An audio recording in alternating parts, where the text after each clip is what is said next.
नाशिक संभाजीनगर महामार्गावर 3 वाहनांमध्ये भीषण अपघात झाला। या ठिकाणी रस्त्याचं काम सुरू होतं, एकेरी वाहतूक सुरू होती, त्यामुळे 3 वाहनांचा अपघात झाला। या अपघातात एका कारचं मोठं नुकसान झालं। सुदैवाने या घटनेमध्ये कुठलीही जीवितहानी झाली नाही। सांगलीत कर्मवीर दादासाहेब गायकवाड सबलीकरण योजनेसाठी पुरोगामी संघर्ष समितीच्या वतीनं आंदोलन करण्यात आलं। गरजूंसाठी केलेल्या योजना या केवळ कागदावरच राहिल्याचा आरोप करत संतप्त कार्यकर्त्यांनी प्रतिकात्मक पुतळ्याला फाशी देण्याचा प्रयत्न केला।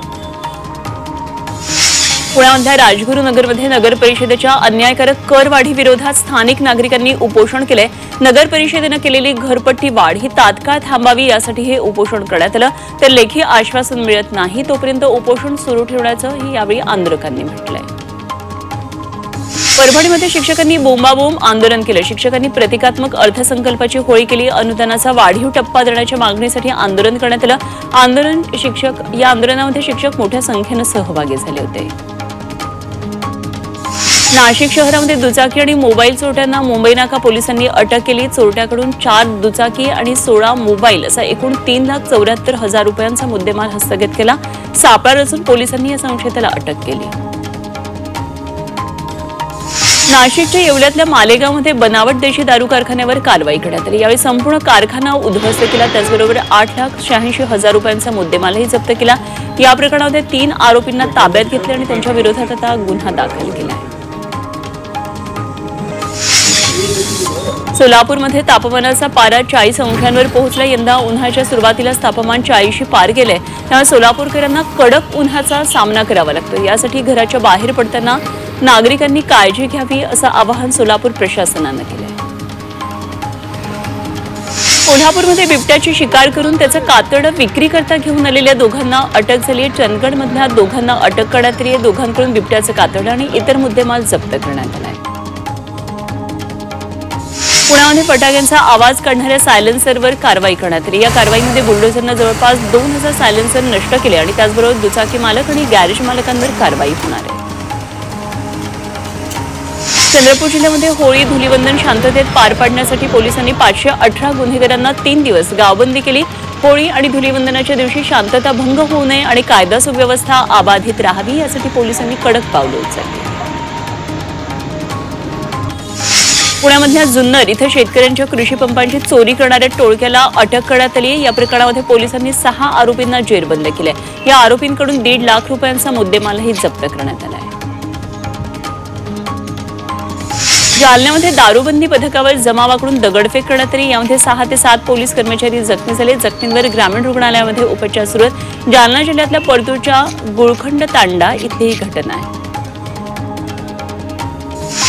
दादा खिणकर याला बीडच्या स्थानिक गुन्हे शाखेनं अटक केली आहे। अटक केल्यानंतर उद्धव ठाकरे पक्षाचे जिल्हाप्रमुख परमेश्वर सातपुते यांनी खिणकरवर गंभीर आरोप केले। खिणकरनं घरावर हल्ला करून गाडीची तोडफोड केली होती असे आरोप सातपुते यांनी केले आणि तो वाल्मिक कराडपेक्षा सुद्धा मोठा गुन्हेगार आहे, त्यामुळे त्याच्यावर मोकका अंतर्गत कारवाई करावी अशी मागणी सातपुते यांनी केली।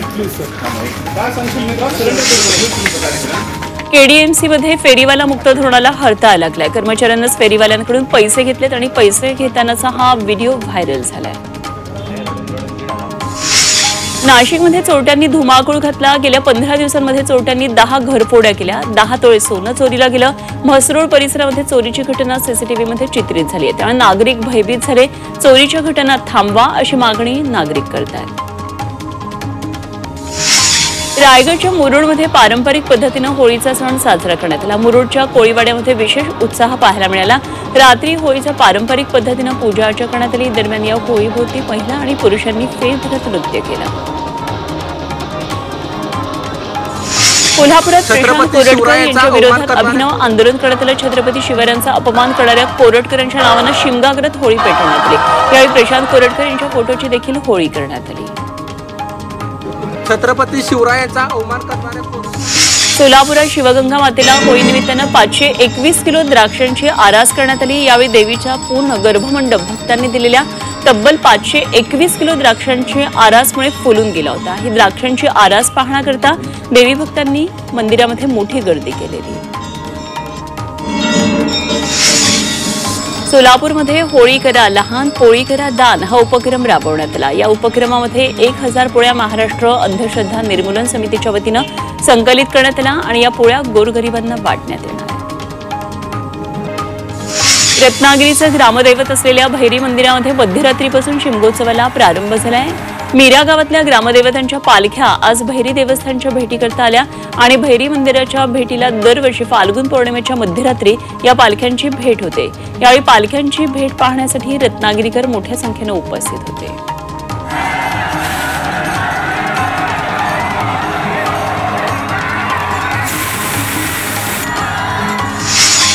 लातूर जिल्ह्यातल्या ग्रामीण भागामध्ये होळीचा सण उत्साहात साजरा झाला। कासा शिरसी इथं कोराळीमध्ये होळी जल्लोषात साजरी झाली।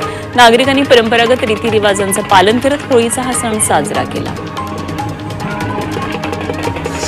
कोल्हापुरातल्या मान इथल्या केंद्रीय प्राथमिक शाळेमध्ये होळीनिमित्त बोंब मारण्याची प्रथा जोपासण्यात आली। मनातल्या वाईट गोष्टी आणि नकारात्मक विचारांना दूर करण्यासाठी हा उपक्रम राबवण्यात आला, तर वाईटावर चांगल्याचा विजय साजरा करण्यासाठी देखील हा उपक्रम राबवला जातो।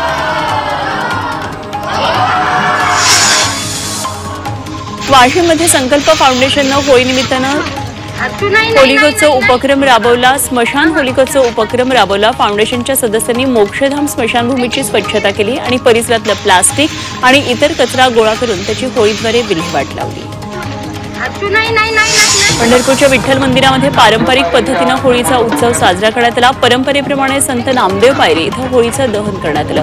शेणाच्या गौऱ्या आणि श्रीफळ यांची विधिवत पूजा करून होळीची पूजा करण्यात आली। यावेळी भाविकांनी होलिका मातेच्या दर्शनासाठी गर्दी केली।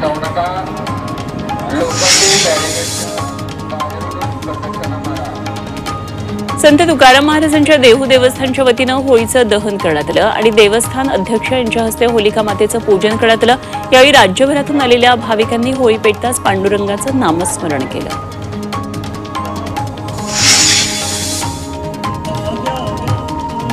ठाण्यातल्या चंदनवाडी परिसरात मराठा महासंघाच्या वतीनं होळी उभारण्यात आली। या होळीवर संतोष देशमुख यांची हत्या करणाऱ्या आरोपींचे फोटो लावण्यात आले। देशमुख यांच्या आरोपींना शिक्षा द्यावी अशी मागणी या सणातून करण्यात आली।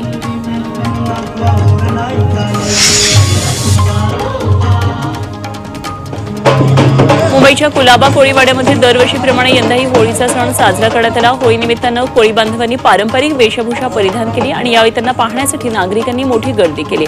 दरम्यान मुंबईसह अलिबाग पट्ट्यातल्या कोळीवाड्यांमध्ये होळी तितक्याच उत्साहात साजरी केली जाते। सिंधुदुर्गातल्या सांगेली गावामध्ये गिरोबा उत्सव मोठ्या उत्साहात संपन्न झाला। सर्वत्र शिमगोत्सवाचा हा सगळा उत्साह पाहायला मिळतोय। गणेशोत्सवानंतर कोकणातला सर्वात मोठा सण म्हणजे शिमगोत्सव असतो। सोलापूरमध्ये अबू आझमींच्या प्रतिकात्मक पुतळ्याचं दहन करत होळी साजरी केली। शिवराज प्रतिष्ठानच्या वतीनं अबू आझमी राहुल सोलापूरकर यांच्यावर मोका लावण्याची विनंती मुख्यमंत्री देवेंद्र फडणवीस यांना करण्यात आली। रायगडमधल्या बोर्ली पंचतन गावामध्ये सामाजिक एकोप्याचा संदेश देणारी एक गाव एक होळीची शेकडो वर्षांची परंपरा आहे आणि ही परंपरा आजही जपली जाते। या गावामध्ये चिंचबा देवी मातेच्या शिमगोत्सवामध्ये होळी दहनानं सुरुवात केली। यावेळी गावातल्या महिलांनी होळीची विधिवत पूजा केली आणि होळी साजरी करण्यात आली।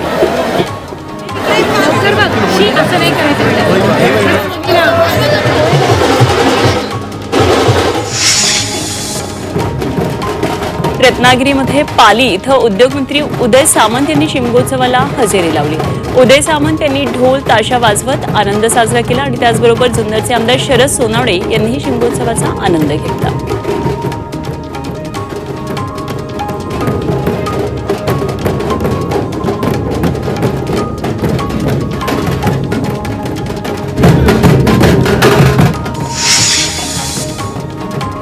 अकोल्यामध्ये राष्ट्रवादी काँग्रेसचे आमदार अमोल मिटकरी यांनी होळी साजरी केली। छत्रपती शिवाजी महाराज आणि छत्रपती संभाजी महाराज यांच्याविषयी केलेल्या विकृत साहित्याची होळी करण्यात आली। त्याचबरोबर शासनानं ही विकृत साहित्याचा भाग हटवावा अशी मागणी यावेळी अमोल मिटकरी यांनी केली।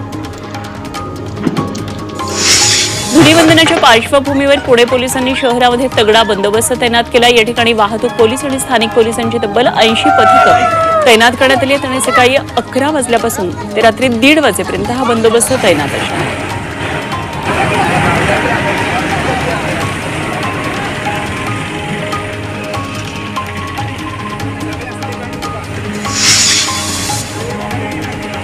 IITच्या धर्तीवर मुंबईमध्ये आता IICT अस्तित्वात येणार आहे। मुंबईमध्ये IICT केंद्र उभारलं जाणार असल्याची घोषणा मुख्यमंत्री देवेंद्र फडणवीस यांनी केली आहे आणि IICT साठी केंद्र सरकार 400 कोटी रुपयांचा निधी देणार असल्याचं फडणवीस यांनी सांगितलं।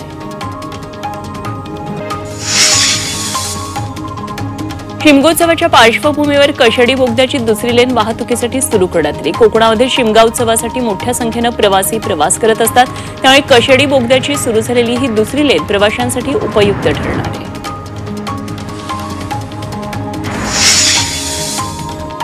भिवंडीमध्ये छत्रपती शिवाजी महाराजांचं मंदिर उभारण्यात आलंय आणि या मंदिराचा लोकार्पण सोहळा मुख्यमंत्री देवेंद्र फडणवीस आणि उपमुख्यमंत्री एकनाथ शिंदे यांच्या हस्ते पार पडणार आहे। या कार्यक्रमाच्या तयारीचा आढावा ठाण्याच्या जिल्हाधिकाऱ्यांनी घेतला।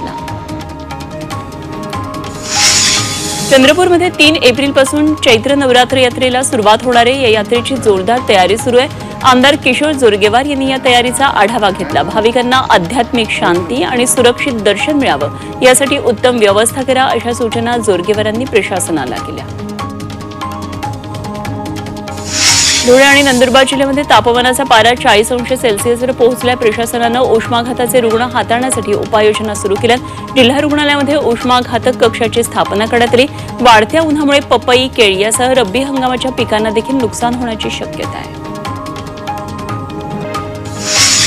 सतीश भोसले उर्फ खोक्याच्या बीडमधल्या घरावर अखेर बुलडोझर चालवण्यात आला। खोक्याच्या ग्लास हाऊस नावाच्या घरावर बुलडोझर चालवला गेला। वनविभागाच्या जमिनीवर त्याचं बेकायदा घर असल्यानं वनविभागानं ही धडक कारवाई केली। खोक्या असो वा बोक्या कोणालाही सोडणार नाही असा कडक इशारा स्वतः मुख्यमंत्री देवेंद्र फडणवीस यांनी दिला। खोक्याच्या अनधिकृत घरावर वनविभागानं बुलडोझर चालवला। राज्यात गुंडगिरी खपवून घेणार नसल्याचा इशारा यावेळी फडणवीस यांनी दिला।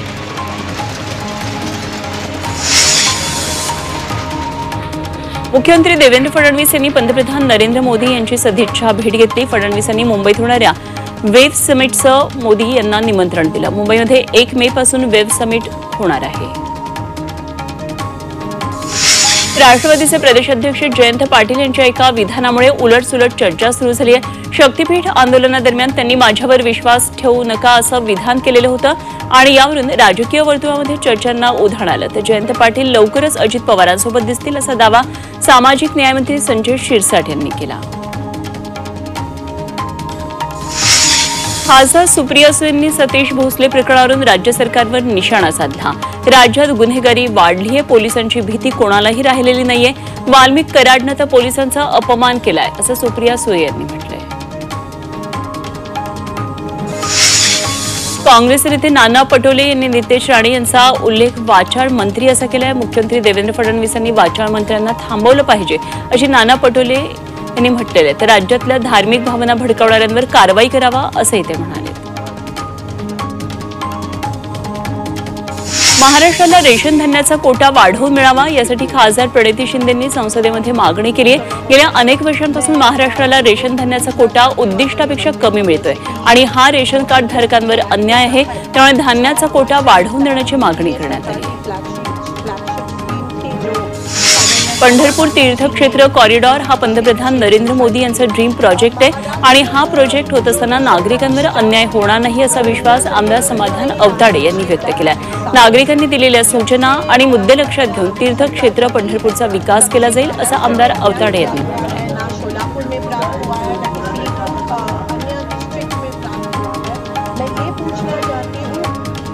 आपण